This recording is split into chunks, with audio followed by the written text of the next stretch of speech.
आज का टॉपिक है हमारा Coulomb's law in terms of position vector. इस लॉ के अंदर हम कूलम्ब लॉ पहले डिस्कस कर चुके हैं, लेकिन इस वीडियो के अंदर हम पोजीशन वेक्टर को डिटेल में डिस्कस करेंगे, क्योंकि इससे रिलेटेड आपके नीट जेईई और बोर्ड एग्जाम में क्वेश्चंस आ जाते हैं। तो इसके अंदर हम क्या करते हैं, दो पॉइंट चार्जेस लेते हैं Q1 और Q2। अब Q1 और Q2 अगर दो पॉइंट चार्जेस हैं, दोनों के पास लाइक चार्ज है, तो वो एक दूसरे को क्या करेंगे, रिपेल करेंगे। Q1 Q2 के ऊपर फोर्स लगाएगा F21, Q2 Q1 के ऊपर फोर्स लगाएगा F12। अब जो इनके डिस्प्लेसमेंट वेक्टर होंगे वो होंगे, जब हम Q1 से Q2 की तरफ जाते हैं तब आएगा R21, क्योंकि जब हम डिस्प्लेसमेंट निकालते हैं तो हम निकालते हैं फाइनल माइनस इनिशियल, तो इसको हमने यहाँ पे डिनोट कर रखा है R21। ऐसे ही जब हम Q2 से Q1 की तरफ आएंगे तब हम उस वेक्टर को बोलेंगे R21 final minus initial. Okay, अब जो Q1 का जो पोजीशन वेक्टर है फ्रॉम ओरिजिन वो है हमारा R1, Q2 का जो पोजीशन वेक्टर है वो है हमारा R2। अब हम F1 और F2 की मैग्नीट्यूड और उसकी डायरेक्शन बताएंगे। वो उसके लिए हमें ट्रायंगल लॉ का पता होना चाहिए, triangle law of vector addition. जब हम तीन वेक्टर्स को ऐड करते हैं, जब हम ऐड करेंगे R1 और R21 तो हमारे पास इक्वल आएगा R2। जब हम ऐड करेंगे R2 प्लस R21, सॉरी इसमें आएगा R12, देन इक्वल आएगा R1 के। तो हम इसको लिखते हैं from triangle law of vector addition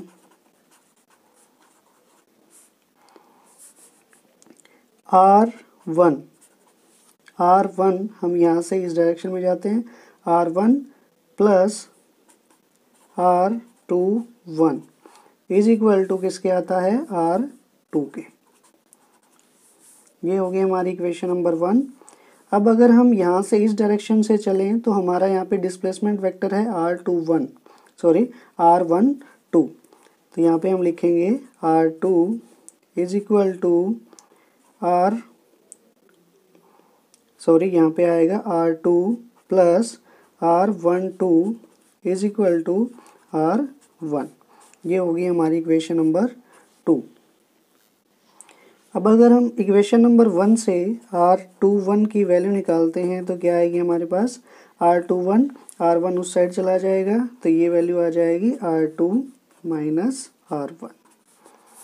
और अगर हम इसके अंदर से निकालते हैं इस इक्वेशन में R12 की वैल्यू, तो हमारी वैल्यू आ जाएगी R1, ये इधर जाएगा तो माइनस में हो जाएगा माइनस R2।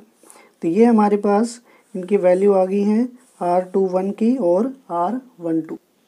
इसको हम नाम देते हैं इक्वेशन नंबर 3 और इसको हम नाम देते हैं इक्वेशन नंबर 4। अब हम फोर्स निकालते हैं, force acting on Q2 due to Q1 is क्या होगी, F21 is equal to K Q1 Q2 upon R का स्क्वायर जो लिखते हैं यहाँ पे हम पोजीशन वेक्टर को लेंगे, और पोजीशन वेक्टर F21 के केस में क्या है, F21 के केस में पोजीशन वेक्टर है R21, तो इसको हम लिखते हैं R21 वेक्टर का मैग्नीट्यूड। और यहाँ पे था हमारा R21 वेक्टर का यूनिट वेक्टर। और जैसा कि हमें पता है जो यूनिट वेक्टर होता है उसको हम फाइंड आउट कर सकते हैं R21, उसका जो वेक्टर है वो और वेक्टर का मैग्नीट्यूड, ऐसे हम इसको फाइंड आउट कर सकते हैं। ओके, तो हम यहाँ पे हम लिखेंगे R21 की जगह पे हम R21 की वैल्यू रखते हैं जो हमारी इक्वेशन नंबर 3 से आई है, R21 is equal to R2 minus R1। तो हम यहाँ पे लिख सकते हैं R2 माइनस R1, और नीचे भी हम सेम इसी तरह से करेंगे, magnitude of R2 vector minus R1 vector. ठीक है, तो इसका हम यूज़ करते हैं हमारी इक्वेशन नंबर 5 में। इक्वेशन नंबर 5 क्या आ जाएगी हमारी, F21 इज इक्वल टू के Q1 Q2 अपॉन, यहाँ पे R21 की जगह पे लिखेंगे R2 माइनस R1, और यहाँ पे इसमें इसका ये स्क्वायर होता है, इसको स्क्वायर कर लो, तो यहाँ पे क्या आ जाएगा, स्क्वायर आ जाएगा। अब R21 की जगह पे हमारे पास क्या आ जाती है, ये वैल्यू, इस वैल्यू को हम यूज़ करेंगे हमारी इक्वेशन नंबर 5 में। तो यहाँ पे आ जाएगा R2 minus R1 upon magnitude of R2 minus R1। Okay, तो इसको आगे सॉल्व करते हैं कि Q1 Q2 अपॉन, ये स्क्वायर में है, ये इसकी पावर 1 है, तो टोटल पावर ऐड हो जाती हैं। ये हो जाएगा हमारा R2 माइनस R1 क्यूब, और ये हो जाएगा हमारा R2 माइनस R1। तो ये हमारी F21 की वैल्यू आ चुकी है, इसको हम नाम देंगे इक्वेशन नंबर 6। सेम इसी तरीके से हम F12 की वैल्यू निकाल सकते हैं, तो हम लिख देते हैं यहाँ पे सिमिलरली वैल्यू F12 की क्या आएगी, कि Q1 Q2, यहाँ तक तो रहेगी सेम। अब यहाँ पे जब F21 था तो यहाँ पे थी R2 माइनस R1। अब यहाँ पे अगर F1 है तो हम यहाँ पे लिखेंगे R1 माइनस R2। ये सिर्फ याद करने के लिए है, जब आप फाइंड आउट करोगे तो आप ये मिलेगा आपको। ओके, और यहाँ पे आ जाता है आपका, ये आया था क्यूब में, और यहाँ पे आ जाएगा R1 माइनस R2। ये होगी हमारी इक्वेशन नंबर 6। इक्वेशन नंबर 6 हमारी हो चुकी थी, ये हो जाएगी हमारी इक्वेशन नंबर 7। अब अगर हम इसको F12 यहाँ से क्या करते हैं, यहाँ से ले लेते हैं माइनस कॉमन। अगर माइनस यहाँ से कॉमन आ गया तो ये माइनस आ जाएगा बाहर, के Q1 Q2। अब जो R1 माइनस R2 है, इसके अंदर एक याद रखने वाली बात ये है, जो Q1 और Q2 दोनों के बीच का जो डिस्प्लेसमेंट वेक्टर है, हमें पता है उसका मैग्नीट्यूड क्या होगा, सेम ही होगा। ठीक है, तो ये हमारा R12, इनका जो मैग्नीट्यूड होगा वो सेम होगा। इसका मतलब हम कह सकते हैं कि R2 माइनस R1, क्योंकि इसको हम लिखेंगे R2 माइनस R1, ये इक्वल किसके होगा, R1 माइनस R2। तो इसको हम लिख सकते हैं R2 minus R1 mod of cube. ठीक है, अब इसमें माइनस कॉमन लिया था तो ये क्या आ जाएगा, R2 माइनस R1। अब इसके अंदर ध्यान देने वाली बात ये है कि जो ये टर्म है, ये जो टर्म है हमारी, ये किसकी वैल्यू है, ये है वैल्यू F21 की। तो यहाँ से माइनस, और यहाँ पे हम लिख सकते हैं F21, क्योंकि ये टर्म F21 के इक्वल है। ओके, तो हम यहाँ पे फिर से लिख सकते हैं, this means Coulomb's law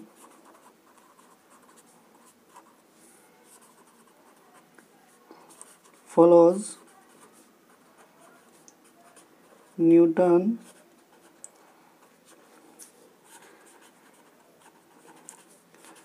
third law of motion।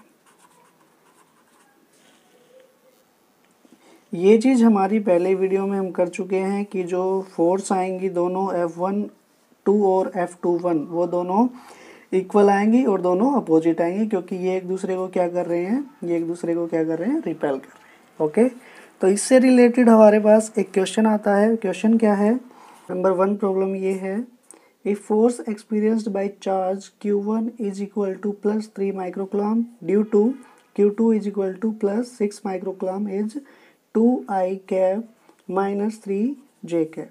Then what is the force experienced by 6 microcoulomb due to 3 microcoulomb? तो कहने का मतलब ये है कि force on Q1 due to Q2, तो इसको हम लिखते हैं force on 1 due to 2 is equal to कितनी है 2I cap minus 3J cap Newton. अब हमें फाइंड आउट करना है F21, ये हमें फाइंड आउट करना है। तो आप कूलम्ब्स लॉ लगा के यहाँ से फोर्स फाइंड आउट कर सकते हैं, लेकिन थोड़ा सा आपको स्मार्टनेस ये दिखानी है कि जो हमें पता है F12 होता है वो इक्वल एंड अपोजिट होता है F21 के। अगर force on 1 due to 2 is equal to 2I cap minus 3J cap newton है, तो F21 क्या होगा, F21 minus of 2I cap minus 3J cap newton. ठीक है, इसको आप लिख सकते हो minus 2I cap plus 3J cap newton. तो ये फोर्स हो जाएगी आपकी F21, force by 6 microcoulomb due to 3 microcoulomb. Second term है हमारी, a charge Q1 is equal to 3 microcoulomb is placed at 102, means जो Q1 है हमारा जिसका मैग्नीट्यूड है 3 माइक्रोकूलम, उसके जो पोजीशन वेक्टर है वो है 102, means 1I cap 0J cap 2K cap. Second है R2 जो पोजीशन वेक्टर है वो हमारा Q2 का है जिसका मैग्नीट्यूड है 4 microcoulomb, 3I cap 1J cap 0K cap.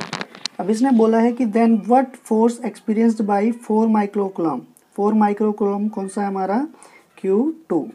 Okay, Q2 जो एक्सपीरियंस करेगा वो फोर्स निकालनी है हमें किसकी वजह से, due to 3 microcoulomb, means force on 2 due to 1, ये हमें फाइंड आउट करना है। ओके, तो ये हमारा क्वेश्चन है।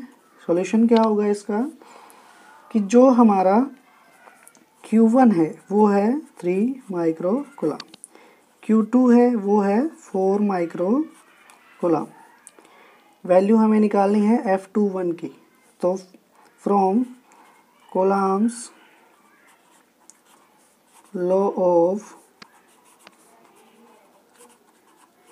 वेक्टर फॉर्म से हमने F21 की जो वैल्यू निकाली थी वो क्या थी कि Q1 Q2 upon R2 minus R1 cube into R2 minus R1 vector. अब सबसे पहले हमें R1 और R2 का पता करना है। ठीक है, तो यहाँ पे लिखना है हमें R2 माइनस R1, तो R2 माइनस R1 की वैल्यू निकालने से पहले हमें R1 और R2 का पता होना चाहिए। तो R1 की जो वैल्यू है वो क्या हो जाएगी, यहाँ पे जो गिवन है हमारे पास 102, means 1I cap plus 0J cap plus 2K cap. Okay, second R2 की जो वैल्यू है वो हमारे पास यहाँ पे है 3I cap plus 1J cap plus 0K cap.